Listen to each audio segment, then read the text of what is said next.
नाशिक ग्रामीण भागातील सारूळ, राजूळ, बहुला आणि विल्होई परिसरातील खाणपट्ट्यांच्या संदर्भात शासनानं घालून दिलेल्या मार्गदर्शक सूचनांचं उल्लंघन करणाऱ्या 47 स्टोन क्रशरवर महसूल विभागानं धडक कारवाई केली आहे।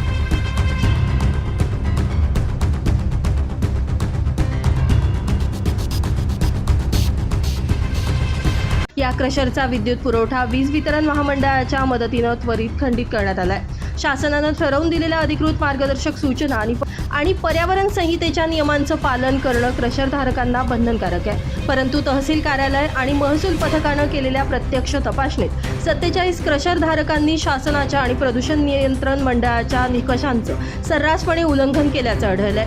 यामध्ये अनधिकृत उत्खनन, प्रदूषण नियंत्रण यंत्रणा न बसवणं आणि अशा त्रुटी असतानाही क्रशर चालू ठेवणं अशा गंभीर बाबी समोर आल्या आहेत। या अनधिकृत आणि नियमबाह्य क्रशरमुळे पर्यावरणाची मोठी हानी होत असून शासकीय महसुलाचंही मोठं नुकसान होत आहे। याचबरोबर कायदा आणि सुव्यवस्था राखण्यासाठी आणि शासकीय नियमांची अंमलबजावणी करण्यासाठी महसूल विभागानं हे पाऊल उचललं असून संबंधित 47 टोन क्रशरचा विद्युत पुरवठा त्वरित प्रभावानं खंडित करण्यात आलाय। ही धडक कारवाई सहाय्यक जिल्हाधिकारी तथा उपविभागीय अधिकारी अर्पिता ठुबे आणि तहसीलदार पंकज कुमार पवार यांच्या मार्गदर्शनाखाली पार पडली।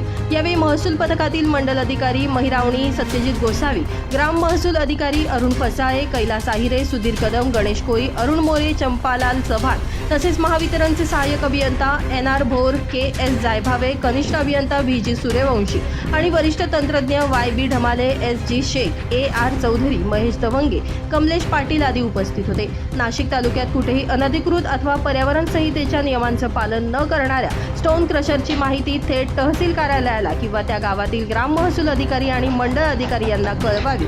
शासनानं घालून दिलेल्या अटींचं उल्लंघन केल्यास कार्यवाही केली जाईल असं यावेळी तहसीलदार पंकज पवार यांनी सांगितलंय। नितीन चव्हाण, महाराष्ट्र 24 न्यूज, नाशिक।